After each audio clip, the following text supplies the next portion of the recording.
Guru sudah meninggal, tapi masih ada. Bingung kan? Ngapain sih ngomong sendiri kayak orang gila aja, kayak orang stres. Tapi konteksnya gue berbicara, gitu. Ada teman berbicara, banyak puluhan maung di situ, puluhan harimau. Banyak juga, ya artis pejabat, gue nggak bisa sebut lah. Yang datang ke gue tuh banyak. Yang datang minta begini, minta bla bla bla bla, itu ada aja. Sepanjang lo begitu ya. Berapa duit yang paling banyak yang pernah lo keluarin?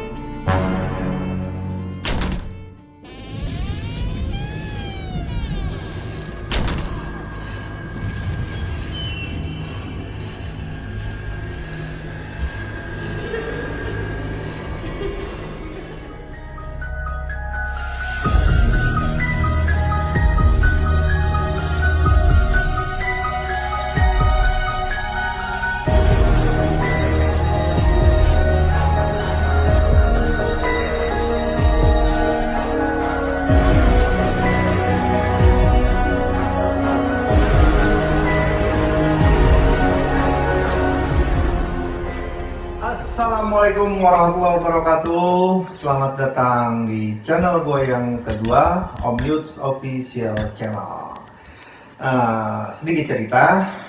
Jadi dikarenakan gue pernah jadi seorang narasumber di channel horor, channel misteri yang ngehits banget, RJ5. Halo Om Mamat. Di channel ini tuh gue menceritakan tentang pengalaman gue berburu, berilmu, belajar ilmu. Nah di video itu juga gue menceritakan teman seperguruan gue, sahabat gue dari kecil, ya. Nah jadi karena banyak request setelah video itu tayang, banyak request, Om Yuts tampilin dong temennya itu, yang sahabatnya, yang satu seperguruan bla bla bla bla. Akhirnya setelah bernegosiasi alat dengan waktu yang tidak sedikit, ladies and gentlemen, please welcome Om Yuli Sundarso.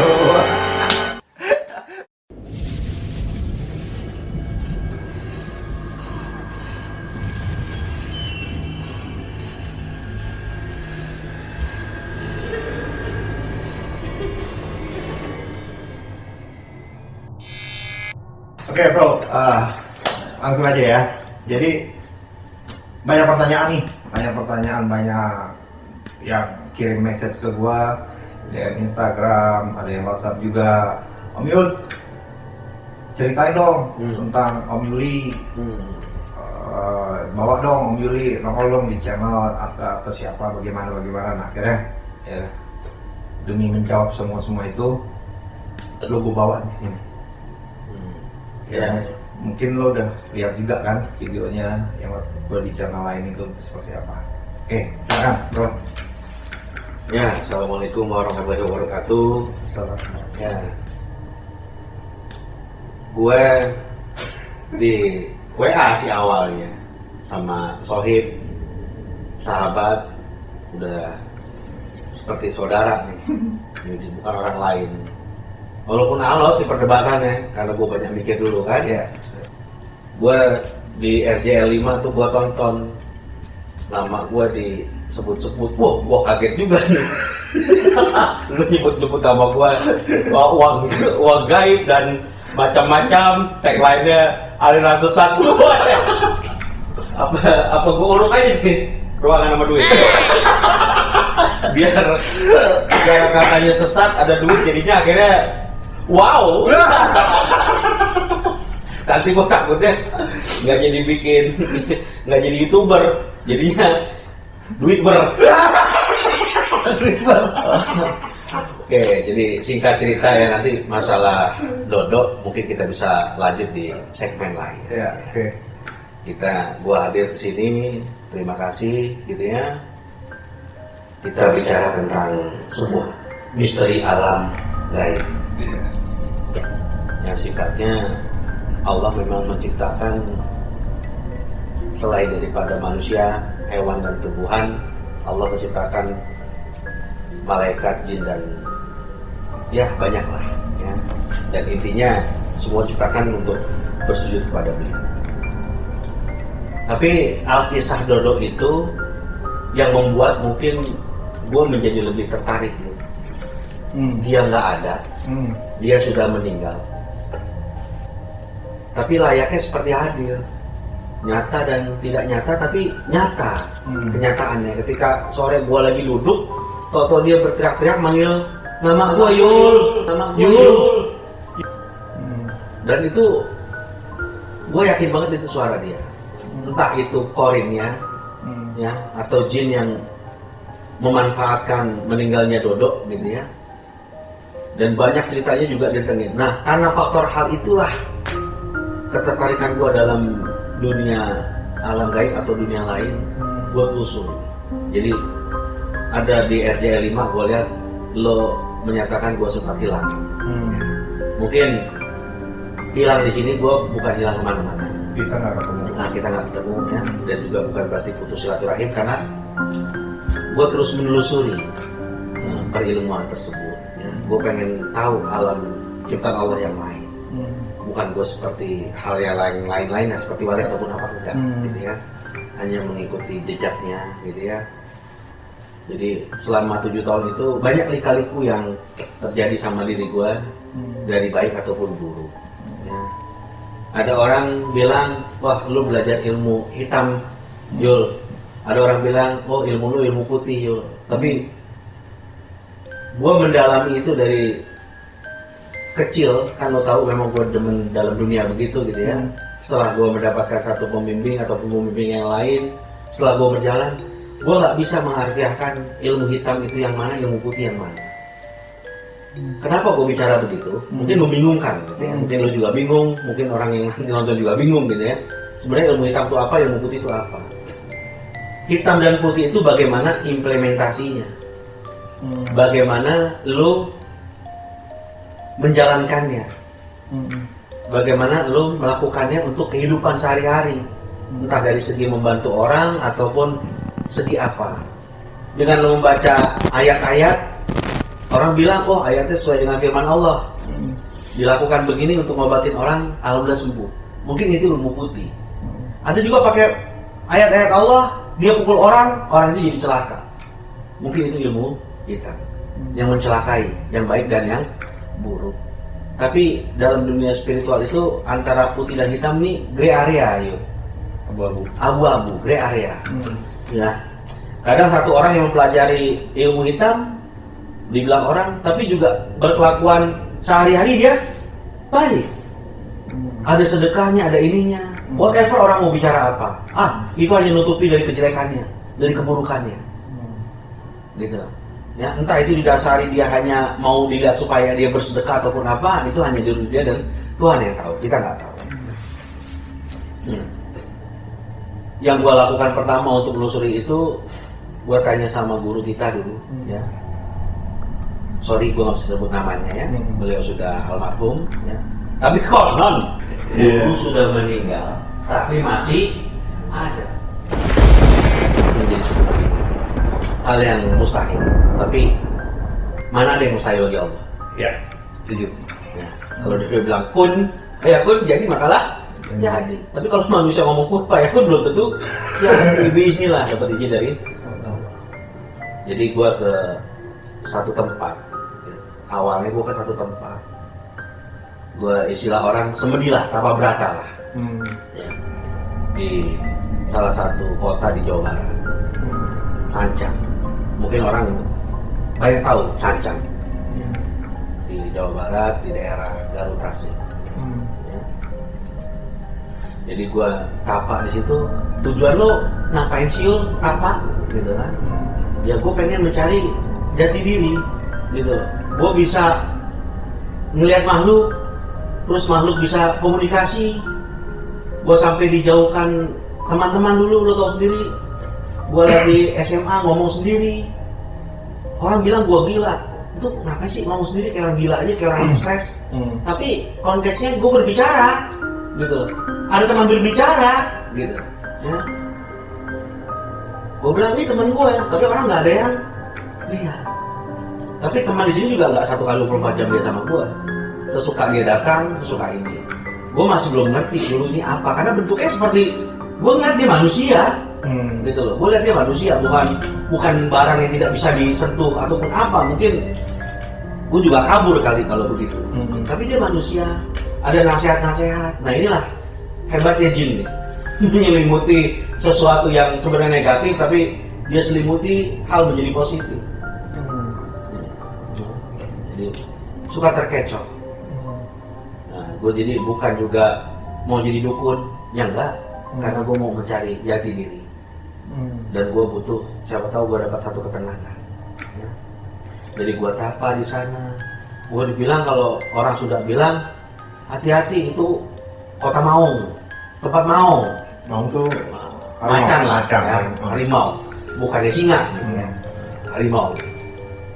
Oh, tempat petilasannya Prabu Siliwangi. Ya. Mungkin kalau Prabu Siliwangi orang banyak tahu. Ya. Tempat yang angker, wah mitosnya sudah macam-macam. Tapi ada warga sekitar, itu tempat perhutani juga, gitu ya, banyak pohon jati dan lain-lain. Nah, gue masuk gua di sana, hutan ke hutan, gitu ya.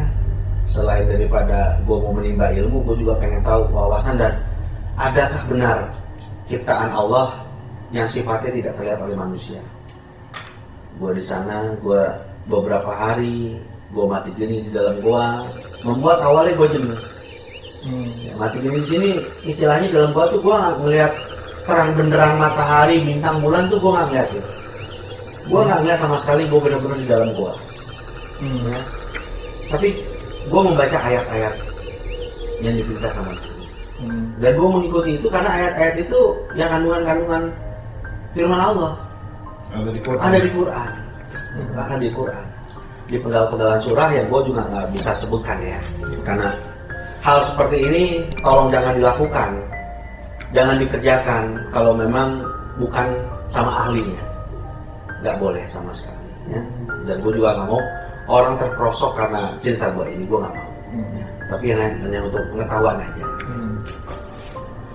Jadi gue udah jenuh, gue baca itu ayat, bayangin dong, gue tuh mati geni, nggak makan, nggak minum, lebih daripada 3 hari. 3 hari. Konteksnya orang biasa mungkin kalau nggak makan, nggak minum, waduh, dehidrasi lah, lemah lah, lemas lah. Tapi ini tidak. Ini tidak sama sekali. Terus gue berzikir dan terbukti. Ya, mau orang percaya syukur nggak juga nggak masalah, gitu ya. Ya kalau mau percaya ya ikut gue ke Sancang. Masih bisa. Wani Biro. Ajak gue ke Sancang. Jadi tour guide gue. Jadi banyak puluhan maung di situ. Puluhan harimau, ya.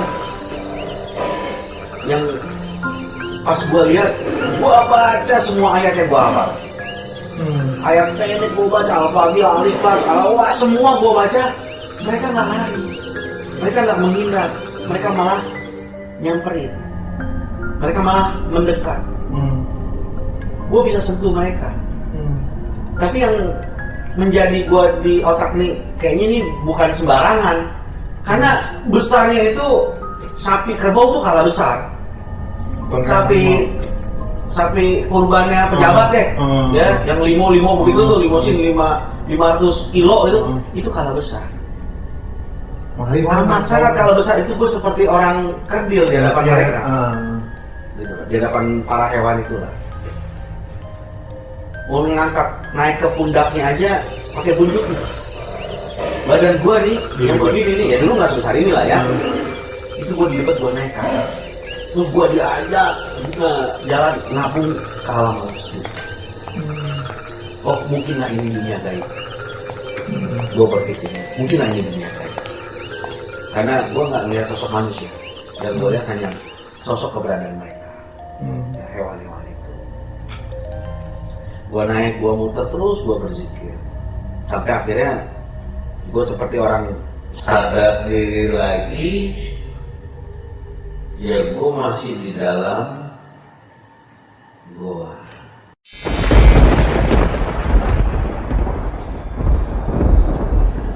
Setelah melihat, setelah dibawa, ketertarikan tuh makin tinggi. makin dahsyat. Iya. Makin dahsyat, makin kayak gila gue. Ada alam harta.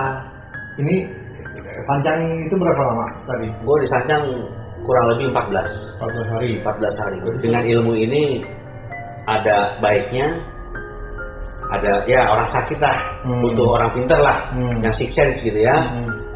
Doa, kasih air, alhamdulillah baik. Ada juga yang aneh, sakit perutnya melendung lah, kakinya bisul nggak baik-baik lah gitu ya.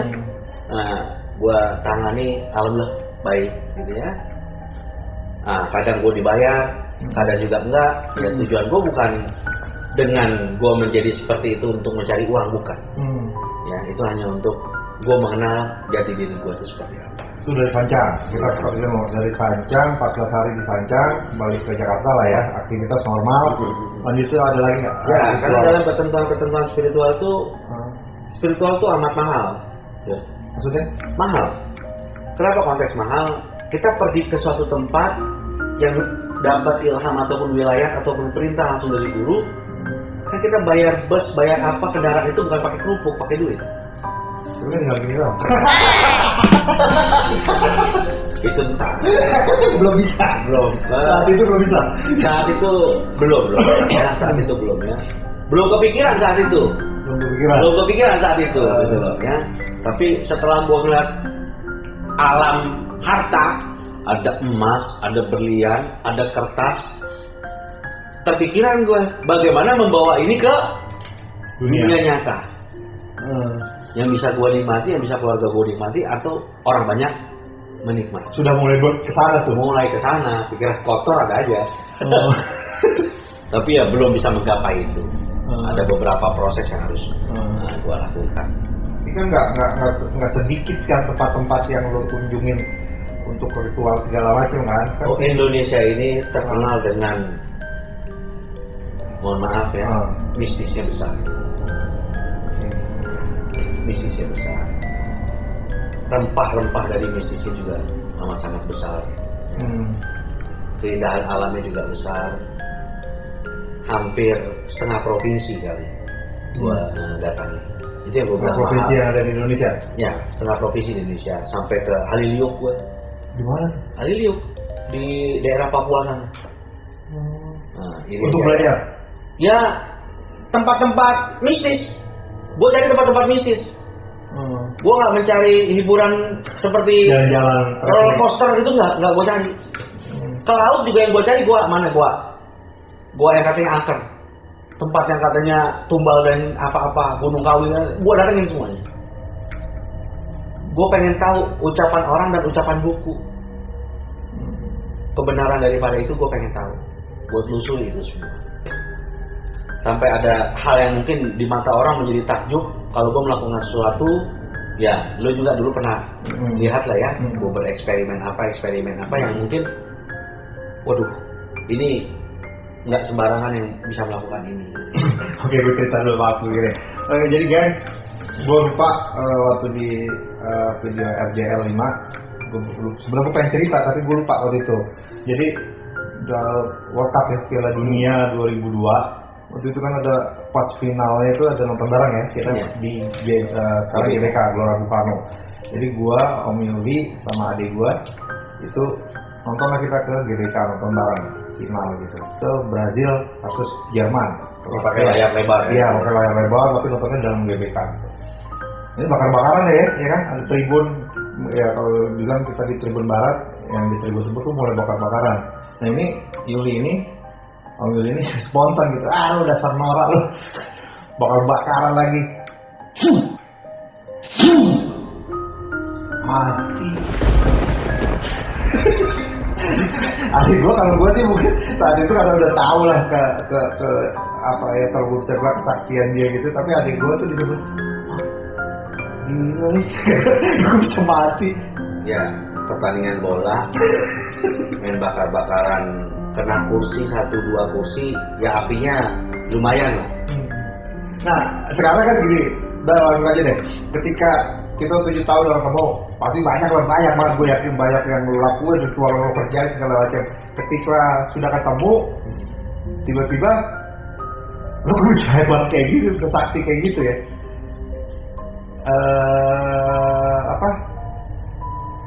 Ada nggak ujungnya ketika 7 tahun kita nggak tahu ujungnya sih, lu belajar apa sih di ujungnya itu?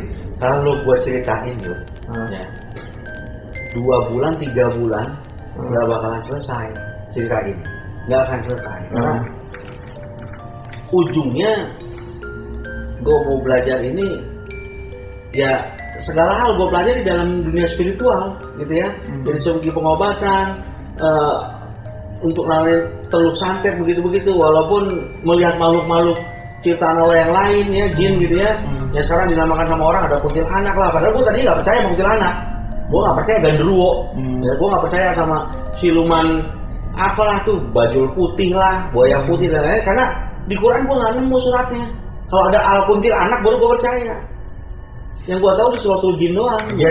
Ya banyak lah, gue nggak buana, gue pergi nangani pasien sampai ke luar negeri, gue dipanggil ke luar negeri, ya karena spiritual. Itu sebelum ketemu lagi tuh? Ya, gue ke luar negeri gitu ya, terus gue keliling Indonesia, hampir setengah provinsi ini mungkin. Ya keliling satu, ada tamasiyanya bersama keluarga. Ya di sela-sela tamasya itu, gue mencari, gue terus mencari, gue tanya sama orang, di sini ada nggak tempat-tempat keris dan lain-lain. Sampai gue sempat dipanggil majalah misteri, majalah mantra, gue tulis tentang keris-keris kebudayaan Indonesia, tapi dari unsur estetikanya, bukan unsur hodam dan lain-lainnya, ya itu wallahualam bisawab lah. Nah, gue keliling-keliling kemana-mana ya karena spiritual ini di luar daripada gue tamasya. Pasti gue bilang sama keluarga, sorry ya, gue cabut dulu sehari 2 hari, gue nggak ikut tur, lu ikut sana. Ya itu gue ngayap, gue kabur. Gue cari tempat tapak di mana, tempat makam keramat siapa, itu gue datengin semua. Apa gue? Kalau gue suruh sebutin satu persatu, gue sebutin semuanya di Pulau Jawa ini. Nanti dulu itu. Nah, karena kan yang fokus gue nih ya, maksudnya dari ya gue juga jujur kan belajar, ya berteman lah dengan orang-orang pintar segala macam gitu. Tapi yang menurut gue nggak bisa dengan mudahnya ngeluarin duit itu kan lu yang baru ketemuin, ya. Nah, sepanjang lo begitu ya, berapa duit yang paling banyak yang pernah lo keluarin? 30 miliar, 15 miliar. Tahun 30 miliar, 15 miliar, 2012 sampai dengan 2016. Jadi di sana 30 apa ruangan ini gue urut gitu. Kalau mau cerita mau tunjukin nih. Mau cerita apa mau tunjukin nih. Lampu lo nih jadi duit di gue gitu. Kamera lo gue pakai duit semua. 2012 sih berarti gue udah balik tuh. Iya, habis gue balik. Iya. Udah inilah. Nah, kenapa lo nggak mau begitu lagi, atau mungkin kemarin lo pernah kayak gitu lagi, atau ada motivasi tertentu dari lo? Jadi gini, aku mau tapi gue nolongin orang atau apa gitu. Jadi anehnya nih, karena duit dari alam begitu ya. Spanyol lah, paro nyolong. Ya, ada yang sifatnya, yuk di sana ada gudang. Gudang apa nih? Katanya uang rupiah gitu ya. Uang gak beres gitu kan. Dari perlakuan tidak akan gak beres. Kita lihat ada, kita pindahin. Berarti gue bikin lagi dari alam mana gitu ya, ada satu pusaka yang diserahin ke gue pakai gitu kan. Tenaganya itu sampai tembus ke sana, gue bawa hadir ke dunia nyata. Nah, sueknya nih, buat diri gue sueknya, itu nggak bisa gue makan. Itu nggak bisa gue nikmati, nggak bisa untuk konsumsi gue.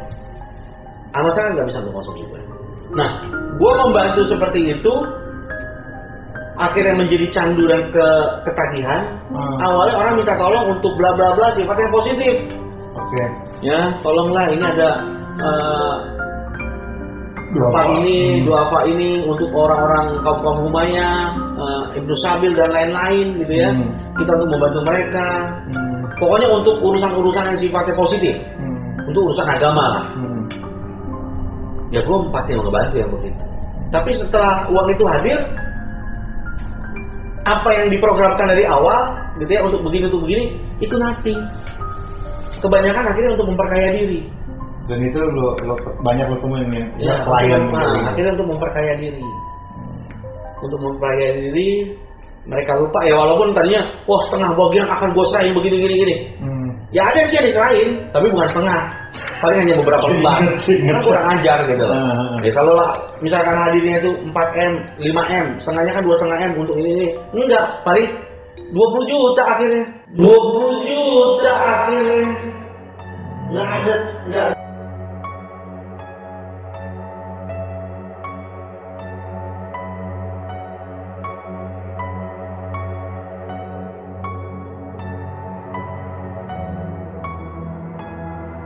Ketika lu udah habis kan gue ketemu lu nih, lu udah canggih lah ya, udah hebat gitu ya. Nah yang gue pengen tahu nih, sampai lu bisa sehebat itu, apakah ada ritual-ritual khusus kah? Atau perjanjian, misalkan tumbal, lu harus pakai tumbal. Ini kan yang kita dengar nih di luar gitu ya. Lu bisa ini, lu harus pakai tumbal ini ya, nanti punya ini.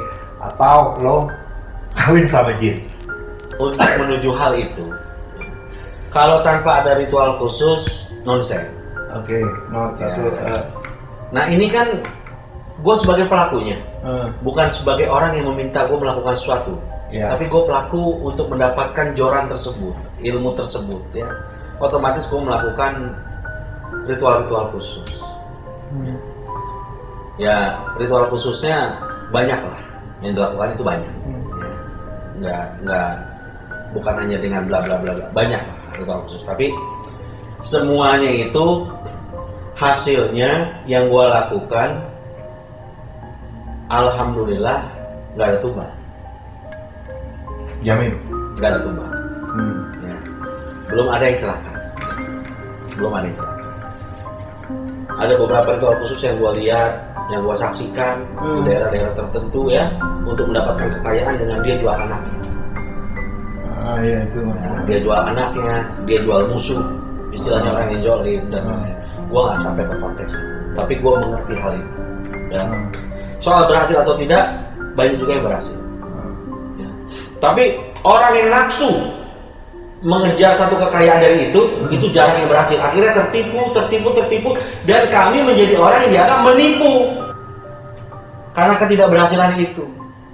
Padahal pelanggaran-pelanggaran terjadi dari mereka, bukan dari kami. Tolong ya, dinepin dulu begini. Tapi rasa nafsu di sana udah ngeliat bentuknya, pengen kamar itu dibuka, pengen ruangan ini dibongkar, pengen ini. Jadi nafsunya lebih besar dibandingkan dulu dia pengen kalau ada rezeki, gua mau sedekah begini. Nggak dapat uang 2 tahun dia bisa, pas ngeliat uang 2 menit bertahan aja dia nggak bisa. Nah itulah dorongan nafsu manusiawi. Banyak juga ya artis pejabat ya gue nggak bisa sebut. Yang datang ke gue tuh banyak. Mereka minta begini, minta bla bla bla bla, itu ada aja. Ada yang gue bantu, ada yang juga gue tolak. Ya, tapi kalau bicara tumbal, insya Allah nggak ada. Nggak ada. Ya. Dan kalau sekarang disuruh lagi, gue juga nggak mau. Nah, oke. Sekarang lu udah bilang disuruh lagi juga lu nggak mau. Berarti kan lu udah memutuskan untuk berhenti dari dunia itu. Nah, ketika lu memutuskan seperti itu, kan pasti kan lu dulu dibantu oleh jin lah ya, whatever lah jin apa itu namanya. Nah, jin-jin yang dulu membantu lo itu ketika lo, aku berarti ya, apa kabar nih gitu? Apa dia mereka ini terus menghantui lo? Kontraknya dengan mereka, sorry kepotong, lihat ya. Kontraknya dengan mereka itu, gue bukan kontrak tertulis MOU. Jadi ada MOU. Kontraknya itu dengan ayat. Selama ayat itu nggak gue baca, dan ayat itu gue lupa, dan ayat itu gue sirnakan dalam diri gue, ya dia kembali ke alamnya. Misalkan ada ayat, misalkan ini Ibu Budi, ayatnya itu misalkan ya. Nah ini Ibu Budinya harus dibaca misalkan 5.000 kali setiap malam-malam tertentu. Nah di malam-malam tertentu yang diminta itu gue nggak pernah baca lagi. dengan sendirinya dia menyingkir. Karena nggak pernah dikasih makan lagi dengan ayat tersebut. Merasa nggak dipergunakan lagi, merasa nggak dibutuhkan lagi. Dan konsekuensinya nggak ada efek bila gua pakai ayat lagi itu, gua baca lagi ayat itu, gitu ya, dengan ketentuan yang gua sudah menitik beratkan di hati gua nggak pernah mau lagi, ya gua nggak akan berhasil lagi. Karena itu sekali dalam seumur hidup. Gua sama Om Yul udah ngobrol-ngobrol sih sebelum ini, ada niatan ya, kita ada niatan mau ada segmen tertentu di malam apa yang ada Om Yuli sendiri nih, khusus nih dia nanti dia subscriber dulu dong.